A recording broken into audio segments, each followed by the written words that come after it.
موقع پر اس بات کو سمجھ لیں کہ ترجیح دنیا کو نہ دے، ترجیح آخرت کو، اللہ کی ذات کو۔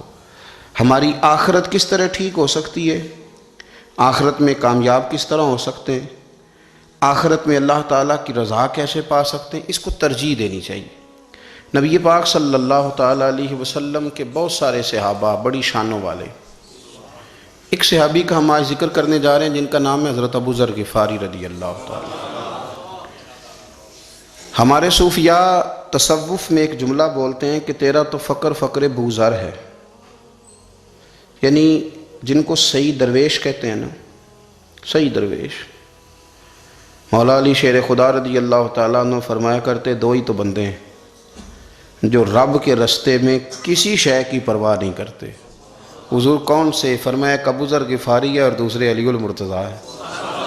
مولا علی فرمایا کرتے یہ نا مسلمانوں میں سے چوتھے یا پانچویں مسلمان ہیں۔ شروع سے ایک سلیم الطبع آدمی، کچھ لوگ طبعاً بڑے نفیس ہوتے ہیں، طبعاً ہی اللہ کی طرف سے شروع سے ہی۔ ان کا جو قبیلہ تھا بنو غفار وہ راہزنی کرتا تھا، لوگوں کو لوٹ لیتا تھا۔ شروع میں یہ کام کیا لیکن جب کچھ لوگوں کی چیخیں کانوں میں گئیں تو چھوڑ دیا، فرمایا نہیں یار طبیعت نہیں مانتی۔ اور نبی پاک کا کلمہ پڑھنے سے پہلے ہی بتوں کی پوجا چھوڑ کے رب کی عبادت شروع کر دی۔ لوگ پوچھا کرتے تھے آپ عبادت تو کرتے تھے پر منہ کدھر کرتے تھے؟ فرماتے تھے جدھر وہ کرا لیتا تھا کر لیتے تھے۔ کسی نے انہیں بتایا کہ مکے میں ایک شخص ہیں جنہوں نے اعلان نبوت کیا ہے، آپ کی طرح کی باتیں کرتے ہیں۔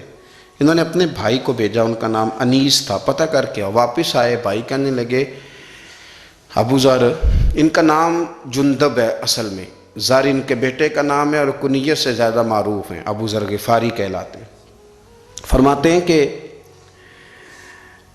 بھائی نے آ کے بتایا کہ وہ نیکی کا حکم دیتے ہیں، برے کاموں سے منع کرتے ہیں، صلہ رحمی کا پیغام دیتے ہیں، لیکن لوگ سارے مخالف ہیں۔ یہ چیز بھی بڑی کاؤنٹ ہوتی ہے، اسے نہ کاؤنٹ کیا کریں۔ لوگوں کی ترجیحات بدلتی ہیں، صبح کچھ دوپہر کچھ شام کچھ، اسے نہ کاؤنٹ کریں۔ انہوں نے اس بات کو کاؤنٹ کر کے بتایا کہ لوگ ان کے جو ہیں نا وہ مخالف ہیں سارے۔ تو حضرت ابو ذر غفاری کہنے لگے مجھے تسلی نہیں ہوئی، میں خود جا کے پتہ کروں گا۔ کہتے ہیں مکہ شریف آیا تو کسی ایسے آدمی سے پوچھ بیٹھا، میں تو کچھ اور سمجھا تھا وہ کچھ اور نکلا۔ مکے والوں نے بڑا مارا، مکے پہنچ کے پہلی جو چیز ملی وہ مار کھانے کی تھی۔ اب میں ڈرتے کسی سے پوچھتا ہی نہ، بھوک بھی بڑی تھی، رہنے کو جگہ نہیں تھی، حرم شریف میں لیٹا رہتا تھا۔ میرے نصیب دیکھو، مجھے ایک شخص نے نہ آ کے ہلایا، کہنے لگے اگر مناسب سمجھیں تو میں آپ کو دیکھ رہا ہوں کافی دیر سے، آپ کوئی پردیسی ہیں، آپ کا اپنا مہمان نہ بنا لوں؟ تو میں نے کہا آپ کا کیا نام ہے؟ کہنے لگے میرا نام ہے علی ابن ابی طالب۔ کہتے ہیں مولا کائنات گھر لے گئے، کھانا بھی کھلایا، جگہ بھی دی سونے کو، خدمت بھی کی، لیکن چونکہ میں تو پہلے ایک سے پوچھ کے مار کھا بیٹھا تھا، میں نے پوچھا نہیں میں کدھر آیا ہوں۔ رات رہے، اگلی رات بھی رہے، لیکن میں نے بتایا نہیں میں کس کام آیا ہوں۔ حضرت ابو ذر غفاری رضی اللہ تعالیٰ عنہ کہتے ہیں خود ہی مولا علی نے پوچھا بتا سکتے ہو کیسے آئے ہو؟ میں نے کہا رات رکھ لو گے؟ فرمایا بڑا کشادہ سینہ دیا رب نے مجھے۔ تو بات تو کہنے لگے یار میں تو محمد مصطفیٰ کی زیارت کرنے آیا صلی اللہ تعالی علیہ وسلم۔ یہ بے نیاز لوگوں میں سے ہیں حضرت سیدنا ابو ذر غفاری۔ میں حضور کی زیارت کے لیے ہوں۔ حضرت علی کہنے لگے سویرے لے چلوں گا۔ انسان بزدل نہیں ہوتا، ہر انسان بزدل نہیں ہوتا، اور بلا وجہ ٹکراؤ کی پالیسی بنا لینا یہ بھی سیانے لوگوں کا کام نہیں۔ حکمت کے تقاضوں کے مطابق چلنا یہ بھی دلیر لوگوں کا ہی کام ہوتا ہے۔ حضرت مولا علی کہنے لگے صبح لے کے چلوں گا پر حالات ٹھیک نہیں، شرارتی لوگ ہر جگہ ہوتے ہیں، اگر کوئی شرارتیوں کا ٹولہ ملا نا جو کھڑا ہوگا جاسوسی کرنے کے لیے کہ حضور کی طرف کون کون جا رہا ہے تو میں نیچے جھکوں گا جوتے کا تسمہ ٹھیک کرنے کے لیے، لیکن آپ نے نہیں کھڑے ہونا، آپ نے چلتے رہنا ہے تاکہ کسی کو شک نہ ہو۔ کہتے ہیں اس ترتیب سے حضرت علی مجھے لے کے گئے، میں حضور کی بارگاہ میں پہنچا۔ مولا علی کہتے ہیں بڑے بڑے لوگ سوال کرتے تھے پر یہ شروع سے سلیم الطبع تھے، مجھے کہہ لینے دینا، جنہوں نے ماننا ہوتا ہے وہ لمبے سوال کرتے ہی نہیں، مان جو لیا تو لمبے سوالوں کی ضرورت ہی کوئی نہیں۔ کہتے ہیں لوگ بڑے بڑے سوال کرتے تھے پر ابو ذر نے 2-3 باتیں پوچھیں اور آگے جا کے کہنے لگے حضور ہاتھ بڑھائیں مجھے کلمہ پڑھائیں۔ نبی پاک صلی اللہ علیہ وسلم نے کلمہ پڑھایا، فرمایا باہر جا کے نا ابھی ذکر کرنا کہ تم مسلمان ہو گیا، یہ ماریں گے۔ عرض کی حضور انہیں مارنے دے، میں آیا بھی مار کھا نہیں ہوں۔ انہیں مارنے دے نا. پڑا فلک کو کبھی دل جلوں سے کام نہیں. داغ دہلوی نے کہا تھا پڑا فلک کو کبھی دل جلوں سے کام نہیں، اور جلا کے راکھ نہ کر دوں تو داغ نام نہیں. ماری تو کھانے آئے ہیں، مارنے دے، کرنے دے زہر جتنا لگانا ہے لگانے دے. باہر جا کے اعلان کیا، مکے والوں نے مارا، اتنا مارا کہ بے ہوش ہو گئے. پھر کسی نے بتایا کہ تم نے گزرنا بھی ہے ان کے علاقے سے، بنو غفار سے، پھر ان کا پتہ بھی ہے یہ لوگ بڑے سخت ہیں. پھر چھوڑا. تبن بڑے جلالی تھے، زاہد مزاج تھے. فرماتے تھے کہ جو تمہاری ضرورت سے زیادہ ہے وہ سارا صدقہ کرو. کنز کے معاملے میں ان کا رویہ یہ تھا.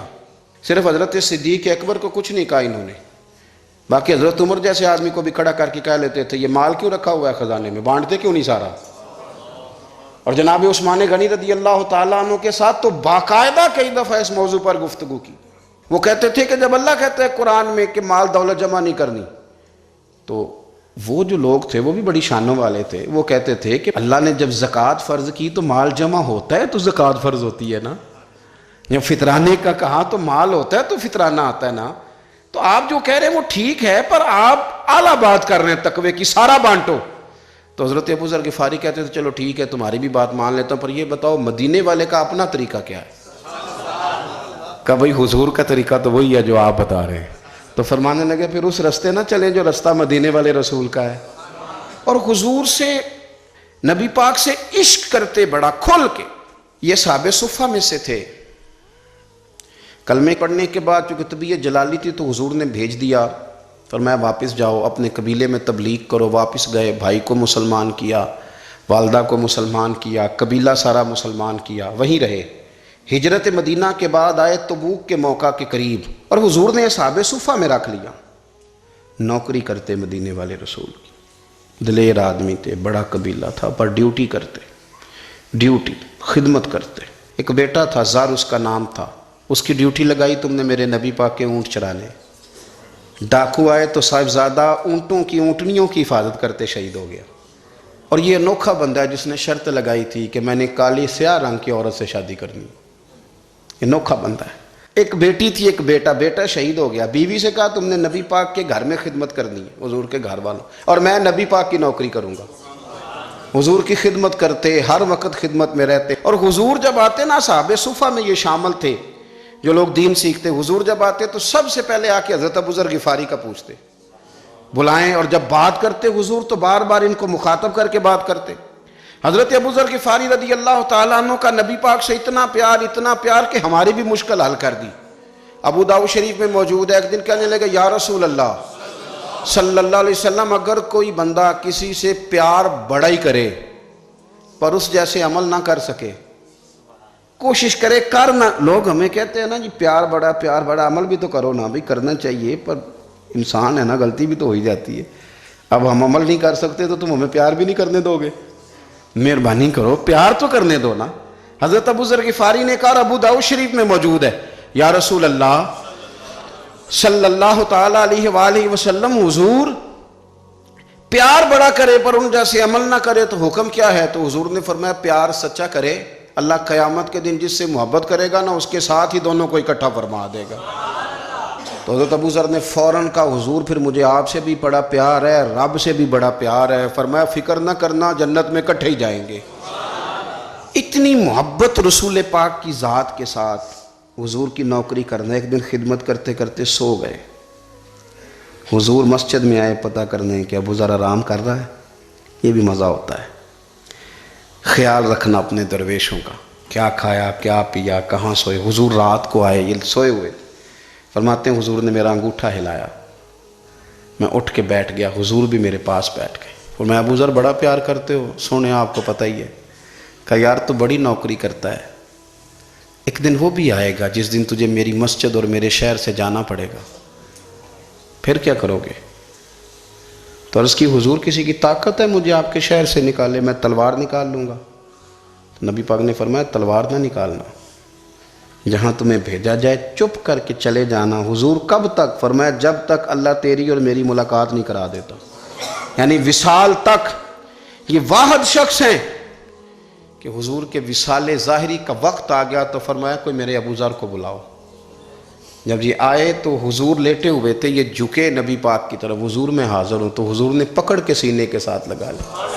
میرے رسول پاک صلی اللہ علیہ وسلم کی خدمت میں ایک دفعہ عرض کرنے لگے حضور مجھے صوبے کا گورنر بنا دیں، تو نبی پاک نے فرمایا ابو ذر میں عہدے پسند نہیں کرتا، تو تمہیں بھی میں کہتا ہوں عہدہ نہ لینا، تمہیں بھی کہتا ہوں عہدہ نہ لینا۔ فرمایا ابو ذر میں جو چیز اپنے لیے پسند کروں گا تمہیں بھی اسی کا مشورہ دوں گا، تم بندے اچھے ہو پر یہ کام تمہارے بس کا نہیں ہے۔ بڑے زاہد آدمی میرے رسول کریم صلی اللہ تعالیٰ علیہ وآلہ وسلم نے ان کے بارے میں فرمایا جس طرح نبیوں میں حضرت عیسیٰ علیہ السلام ہوئے، حضرت عیسیٰ دیکھیں نا، انبیاء میں اللہ تعالیٰ نے ہر قسم کی عظمت نبیوں کو دی۔ جناب سلیمان علیہ السلام کا تو تخت بھی ہوا میں اڑتا تھا، جن تک تابع دار تھے، اور نبیوں میں حضرت عیسیٰ بھی ہیں جن کے پاس گھر بھی کوئی نہیں، شادی بھی کوئی نہیں کی، اینٹ سرانے رکھ کے تکیہ بناتے، ایک ان کے پاس کنگھی تھی اور ایک پیالہ تھا۔ دیکھیں جو بندہ نیک ہو نا وہ بھی نیک ہیں، اللہ کے نبی ہیں، آپ اپنا تقوی مسلط نہیں کریں گے، جو وہ کر رہے ہیں وہ بھی مخلص ہو کے کر رہے ہیں۔ حکومتیں جو چلانی ہیں تو وہ کس نے چلانی ہیں؟ اگر نیک بندے نہیں آئیں گے تو غلط لوگ آئیں گے، قوموں پہ ظلم کریں، وہ بھی اپنی جگہ ٹھیک ہے، لیکن یہ جو کر رہے ہیں یہ بات بھی اپنی جگہ بالکل ٹھیک ہے۔ ہم پتہ کیا کرتے ہیں، ہم چیزوں کو مسلط کرتے ہیں، ایک دوسرے پر مسلط نہیں کریں چیزوں کو۔ آپ جو کر سکتے ہیں، جو رستہ آپ کو صحیح لگتا ہے اختیار کر لیں، یہی تو ہمارے دین کا حسن ہے کہ سارے رستے واضح کر کے ہمیں دکھاتا ہے۔ حضرت عیسیٰ علیہ السلام نے ایک دن دیکھا کہ ایک بندہ نا انگلیوں کے ساتھ اپنے بال سیدھے کر رہا ہے، تو آپ نے فرمایا یار کنگھی کے بغیر بھی کام چل سکتا ہے، کنگھی بھی خیرات کر دی۔ دیکھا ایک بندہ ہاتھ کا تکیہ بنا کے لیٹا ہے، تو فرمایا اینٹ بھی دے دو کسی کے کام آ جائے۔ ایک دن دیکھا کہ ایک بندہ نا یوں چلو میں پانی پی رہا ہے، فرمایا پیالہ بھی رہنے دو، اس کے بغیر بھی کام چل ہی جاتا ہے۔ جناب عیسیٰ کا یہ زہد تھا۔ میرے نبی پاک علیہ السلام نے فرمایا جس نے جناب عیسیٰ کا زہد دیکھنا ہو وہ میرے ابو ذر غفاری کو دیکھے، ان کو دیکھے، یہ دنیا میں جناب عیسیٰ کے زہد کے مطابق چلتے پھرتے ہیں۔ ساری زندگی دولت کو، مال کو پسند نہیں کیا۔ جہاں رہتے تھے ایک گورنر صاحب نے 300 دینار تحفے میں بھیجے، تو ایک ہوتا ہے نا بندہ کہتا نہیں نہیں ضرورت نہیں، اور حضور سید عالم صلی اللہ علیہ وسلم نے حضرت عمر سے فرمایا تھا جو خود بخود آ جائے وہ قبول کر لو اللہ کی طرف سے، لیکن ان کا رنگ فقیری والا تھا اور تھوڑا انوکھا تھا۔ 300 دینار آئے تو فرمانے لگے اسے جا کے کہو تمہیں کوئی اور بندہ نہیں ملا دھوکہ دینے کے لیے، میرے گھر ہی مال بھیج دیا ہے۔ فرمانے لگے میرے پاس گدھا ہے سواری کرنے کے لیے، میرے پاس بکریاں ہیں دودھ پینے کے لیے، میرے پاس ایک چادر اضافی ہے سامان میں سے، میں تو ڈرتا ہوں کہ رب کہیں اس چادر کے بارے میں سوال نہ پوچھ لے، اور تم ہو کہ میرے پاس یہ لے کے آئے ہو۔ حضرت عثمان غنی کے پاس جا کے کہا کرتے کتنا لوگوں کے پاس پیسہ آ گیا، ہر بندے کے گھر میں مال ہے، یہ کیا ہو رہا ہے، لوگوں سے کہیں خرچ کریں غریبوں پہ۔ عثمان غنی فرمانے لگے تمہیں تو خوش ہونا چاہیے کہ میرے دور میں لوگ خوشحال ہو گئے ہیں۔ آپ فرمانے لگے نہیں، وہ والا رنگ زیادہ بہتر ہے جو مدینے والے نے اختیار فرمایا ہے، کیونکہ کچا رنگ للاری والا چڑھدا تے لیندا رہندا عشق تیرے دا رنگ محمد، جدوں چڑھ جائے پھر نہیں لیندا۔ آپ کی طبیعت کے اندر دولت سے بیزاری، حضرت ابو درداء، حضرت ابو موسیٰ اشعری، حضرت ابو ہریرہ رضی اللہ تعالیٰ عنہ، یہ سمجھ لیں ان کے کلاس فیلو تھے، ان کے ساتھ پڑھا تھا انہوں نے۔ حضرت ابو ذر غفاری ان پر بھی جلال کرتے ہیں۔ آپ یقین کریں کہ طبیعت نا ایسے کیف میں آ گئی ان کو پڑھ کے،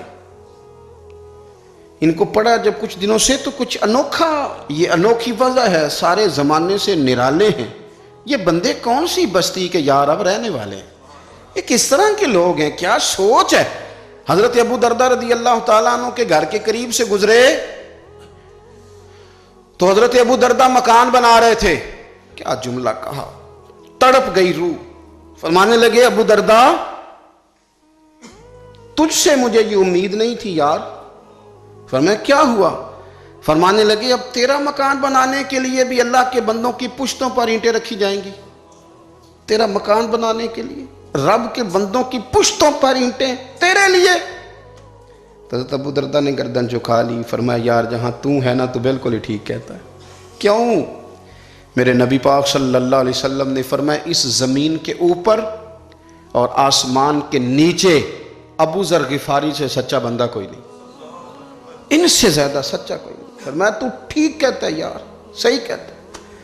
حضرت ابو موسیٰ اشعری رضی اللہ تعالیٰ عنہ کو گورنر بنا دیا گیا عراق کا۔ اب حضرت ابو موسیٰ اشعری صحابہ میں ایک بڑے جلیل القدر صحابی ہیں، اور ان کی عظمتیں، رفتیں، بلندیاں کیا کہنا، بڑی گہری دوستی تھی۔ لیکن جب وہ گورنر بن گئے نا تو آپ نے فرمایا بس بھئی اب تو نے عہدہ لے لیا ہے، یہ بندے کو ٹھیک نہیں رہنے دیتی چیزیں، اب تو عہدے میں چلا گیا۔ بڑی مدت کے بعد ملاقات ہوئی حضرت ابو موسیٰ اشعری کے ساتھ، وہ دوڑ کے آئے حضرت ابو ذر غفاری کے گلے ملنے، میرا بھائی میرا بھائی۔ فرمایا پیچھے ہٹ جا، میں نہیں تیرا بھائی، تو گورنر ہے، میں غریب آدمی ہوں، اپنا کام کر۔ پھر دوڑ کے آئے، فرمایا ابو ذر تو میرا بھائی ہے یار، اکٹھے پڑھتے تھے حضور۔ فرمایا نہیں، جا تو نہیں میرا۔ پھر آئے، جانتے تھے نا یہ سچا بندہ ہے، یہ سچا بندہ ہے، یہ تقریروں والا نہیں، صرف وعظوں والا نہیں، اس کے اندر بھی بڑی سچائیاں ہیں۔ قریب آئے، آ کے کہا یار تو میرا بھائی ہے، میرے سینے لاگ۔ فرمانے لگے تو تیسری بار آیا ہے، مومن ہے، میں منہ نہیں موڑ سکتا، پر پہلے مجھے بتا گورنر بننے کے بعد تو نے مکان کتنے بنائے، باغ کتنے لگائے، چکیاں کتنی لگائی، کتنے تو نے چیزیں بنائی ہیں، پہلے بتا۔ تو حضرت ابو موسیٰ اشعری نے ان کا ہاتھ پکڑا، رونے لگے، کہنے لگے جس محبوب سے تو نے تربیت لی ہے میں بھی انہی کا نوکر ہوں، جن کپڑوں میں عراق گیا تھا میرے آج بھی وہی ہیں یار۔ کیا بات کرتا ہے تو، میرے وہی ہیں۔ مجھے بتا اگر یہ عہدے خدمت کے ہم نہیں لیں گے تو پھر کیا ظالموں کو دیں گے، غیروں کو دیں گے؟ نہ کر، کچھ نہیں بنایا۔ حضرت سیدنا ابو موسیٰ اشعری رضی اللہ تعالیٰ عنہ روئے، اور جب کہا نا کوئی شے نہیں میرے پاس، تو فرمایا اچھا چل آ جا، پھر سینے لگ جا، تو واقعی میرا بھائی ہے۔ پھر حضرت ابو ذر غفاری نے محبت فرمائی، وہ درویشی، وہ فقیری، وہ سادگی، وہ نورانیت، وہ دل کے ساتھ اندر۔ ہمارے تو بہت سارے لوگ ہیں جو کہتے ہو کہاں لے جانا ہے مال، کیا ضرورت ہے مال کی، ہر وقت مال کی مخالفت کرتے ہیں، لیکن دل ان کا کہتا ہے کہ آئے صحیح، کسی طریقے سے پہنچے صحیح۔ حضور نے فرمایا بعض لوگوں کی زبانیں شہد سے زیادہ میٹھی، دل بھیڑیے سے زیادہ خطرناک۔ اوپر سے کہہ کچھ رہے ہیں، اندر حالات کچھ اور ہیں۔ لیکن حضرت ابو ذر غفاری رضی اللہ تعالیٰ عنہ دوری دولت سے، آپ فرماتے کیوں ہیں لوگوں کے پاس مال، کس لیے اتنا مال جمع کیا ہے؟ کیا ساری غریبی ختم ہو گئی ہے، غربت مٹ گئی ہے ساری؟ کیوں لوگ مال بناتے ہیں؟ ایک اور آپ کی کلاس فیلو تھے جو بصرے کے گورنر بنے، عبداللہ بن عامر رضی اللہ تعالیٰ۔ ایک صاحب سے ملاقات ہوئی، جناب نافع تائی ان کا نام تھا، تو حضرت ابو ذر غفاری سے وہ بڑے شوق سے ملنے آئے، حضور کے صحابی سمجھ کر کے۔ فرمایا کہاں کے رہنے والے ہو؟ کہا میں تو بصرے کا رہنے والا ہوں۔ فرمایا وہاں میرے ایک کلاس فیلو ہیں عبداللہ بن عامر، کہا وہ تو آج کل گورنر ہیں۔ فرمایا میرا ایک پیغام دے دو گے اس کو جا کے؟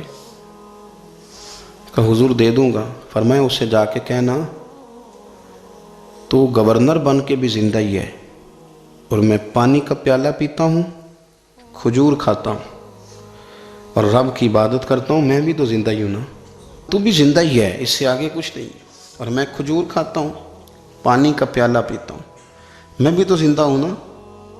اللہ اکبر۔ نافع تائی کہتے ہیں اس پیغام کی سمجھ نہیں آئی، لیکن میں لے کے گیا۔ عبداللہ بن عامر سے میری ملاقات ہوئی تو میں نے کہا جی ایک پیغام دینا ہے، تو انہوں نے کچھ توجہ نہیں کی۔ جب میں نے بتایا نا کہ حضرت ابو ذر غفاری کا پیغام ہے تو ان دونوں آنکھیں کھول دی، کہنے لگے جلدی بتاؤ انہوں نے کیا کہا ہے۔ فقر اور درویشی کے رستے پہ چلنے والوں کے امام سیدنا ابو ذر غفاری نے کیا کہا ہے؟ تو کہتے ہیں مجھے پاس بٹھا لیا، شفقت فرمائی، کہنے لگے اب بتاؤ انہوں نے کیا کہا ہے؟ تو عرض کرنے لگے انہوں نے کہا ہے کہ تو گورنر ہے، تو بھی زندہ ہے، اور میں کھجور کھاتا ہوں، پانی پیتا ہوں، رب کو یاد کرتا ہوں، میں بھی تو زندہ ہی ہوں نا۔ کہنے لگے ایک دفعہ پھر کہا انہوں نے کہا تھا کہ میں کھجور کھاتا ہوں، پانی پیتا ہوں، عبادت کرتا ہوں، میں بھی تو زندہ۔ کہا ایک دفعہ پھر کہتے ہیں تیسری دفعہ کہا تو وہ اتنا روئے کہ انہوں نے چادر میں منہ چھپا لیا۔ کہنے لگے یار وہ ٹھیک ہی کہتا ہے، وہ صحیح کہتا ہے، اتنا مال، اتنے عہدے، اتنی چیزیں، اتنا کچھ جمع کر کے رکھا ہے، ان کا حساب دینا ان چیزوں کی اللہ کے حضور کیا عذر پیش کریں گے، کس طرح رب کی بارگاہ میں بتائیں گے کیا وجہ تھی، کن چکروں میں ہم نے زندگی گزار دی۔ سیدنا ابو ذر غفاری رضی اللہ تعالیٰ عنہ نے اپنی حیات مبارکہ ساری کی ساری فرماتے تھے کہ ہم نہیں عمل کریں گے تو کون کرے گا، وہ خاص سادگی، وہ خاص۔ اور پتہ میرے نبی پاک نے کیا فرمایا؟ فرمایا مجھے میرے رب نے حکم دیا ہے کہ میں 4 لوگوں سے پیار کروں۔ اللہ اکبر، کاش کبھی آپ اس حدیث کے جملوں کو سمجھیں۔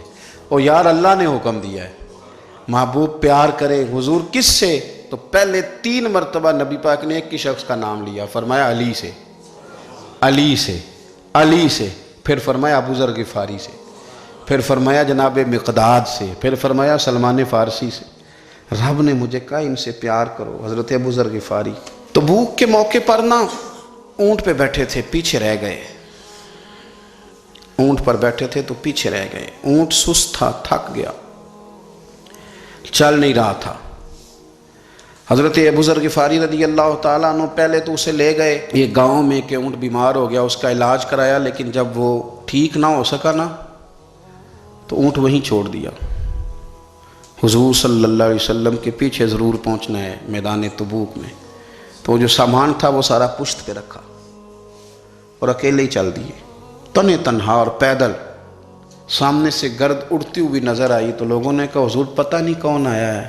فرمایا تمہیں نہیں پتہ، مجھے تو پتہ ہے نا، ابو ذر غفاری آیا ہے، ابو ذر غفاری آئے۔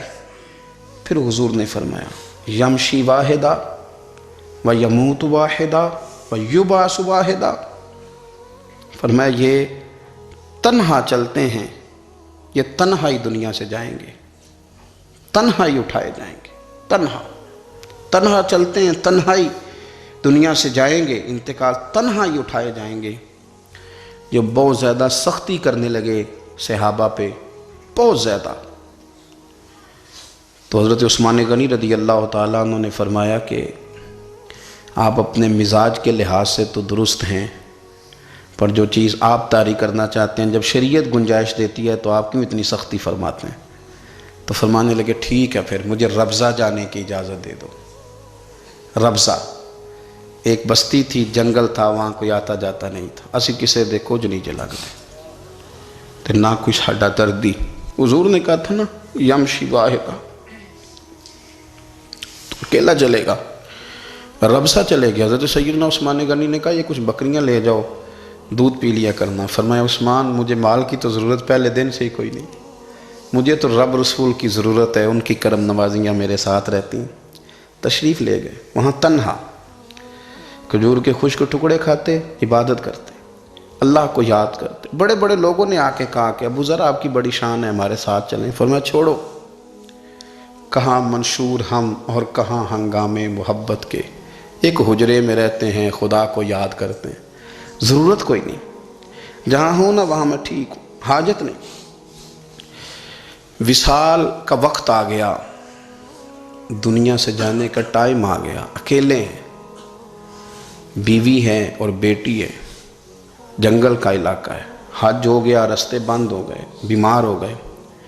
اپنی اہلیہ کو بلا کے کہنے لگے اب میں بچوں گا نہیں، اب جانے کا وقت آ گیا ہے۔ میں نے فقیری جو حضور کی دیکھی تھی اس میں نے وقت گزارا ہے، اور دیکھ میں جا بھی فقیری میرا لے سجدہ سا توڑ نہیں پائی، جان بھی دیتی تیرا تیرے، اب جانے کا وقت ہے۔ تو اس طرح کرنا، اگر تیرے پاس کوئی کپڑا ہوا تو مجھے کفن دے دینا، نہ ہوا تو اللہ کے سپرد کر دینا۔ کہا ہم 2 عورتیں ہیں، جنازہ غسل کفن۔ فرمایا رب جماعت بھیجے گا میرے لیے، لوگ آئیں گے، میرے نبی پاک نے مجھ سے وعدہ کیا تھا آئیں گے نا لوگ۔ تو اہلیہ کہنے لگی ابو ذر آپ کو کیسے پتہ ہے کہ آپ اس صحرا میں انتقال کر دیں گے، اللہ شفا دینے والا ہے۔ فرمانے لگے ہم 3-4 لوگ بیٹھے تھے تو حضور نے فرمایا تھا تم میں سے ایک شخص صحرا میں اکیلا انتقال کر جائے گا، تو وہ میرے جتنے باقی ساتھی تھے وہ سارے انتقال کر گئے، اب میں اکیلا ہی بچا، مجھے پتہ ہے وہ میں ہی ہوں، تو تم دیکھنا تمہیں کوئی نہ کوئی مل جائے گا غسل کفن کے لیے۔ آپ کی اہلیہ کہتی ہیں کہ میں اٹھی، کبھی دوڑ کے میں باہر جاتی، سڑک پہ جا کے دیکھتی کوئی گزر رہا ہے، پھر میں آ کے کہتی حج ختم ہو گیا ہے، رستے بند ہو گئے ہیں، کون آئے گا جنگل میں، پھر میں آ کے ان کی تیمارداری کرتی، پھر اٹھ کے جاتی، پھر میں آ کے تیمارداری کرتی. اچانک میری نظر پڑی تو ایک چھوٹا سا قافلہ آ رہا تھا. اس قافلے میں چند لوگ تھے اور سب سے بڑھ کر صحابی رسول حضرت عبداللہ ابن مسعود بھی تھے. میں نے ان کو اشارہ کیا تو وہ دوڑے آئے, کہنے لگے بہن کیا ہے؟ میں نے کہا یہاں ایک شخص ہے, تمہاری تھوڑی سی ضرورت ہے اس کو. تو عبداللہ ابن مسعود کہنے لگے کون ہے بی بی؟ کہتے ہیں میں نے کہا کہ وہ ابو ذر غفاری ہیں. کہتی تڑپ کے روئے عبداللہ ابن مسعود, تڑپ کے. کہنے لگے ابو ذر میرے نبی پاک کا پیارا, میرے ماں بھی اس پہ قربان, میرا باپ بھی قربان, کدھر ہے جلدی بتاؤ. کہتی میں لے آئی. 4-5 لوگ تھے وہ. تو سیدنا ابو ذر غفاری کہنے لگے عبداللہ میرا وصال ہو جائے گا لیکن یاد رکھنا میری بیوی کے پاس کفن کے لیے کپڑا موجود نہیں. وہ لہو سجنا سا توڑ ہی نہیں پائی, جان بھی دیتی تے رات تیرے, کفن کے لیے کپڑا نہیں ہے. لیکن تم میں سے نا وہ بندہ کوئی کپڑا نہ دے جو کبھی کسی سرکاری عہدے پہ رہا ہو. وہ بندہ میرے کفن کے لیے کپڑا نہ دے کسی سرکاری عہدے پہ رہا ہو. ایک انصاری جوان کہنے لگا ابو ذر میں کبھی کسی عہدے پہ نہیں رہا, اگر آپ میری چادر قبول کر لیں کفن کے لیے تو میں ٹھیک ہے. میں نے نا حضور کے طریقے پر زندگی گزاری ہے, چپ کر کے میرا جنازہ پڑھ دینا اور مجھے کہیں اور نہ لے کے جانا. اسی کسی دے کچھ نہیں لگتے تو نہ کوئی ساڈا دردی یہیں کسی صحرا میں جنگل میں یہیں کوئی قبر کھود کے مجھے دفن کر دینا, مجھے جانے نہیں ہے کسی جگہ. حضرت عبداللہ ابن مسعود رضی اللہ تعالیٰ عنہ نے جنازہ پڑھایا اور اس درویش کو جو 5ویں یا 4تھے مسلمان ہیں ان کو وہاں دفن کیا.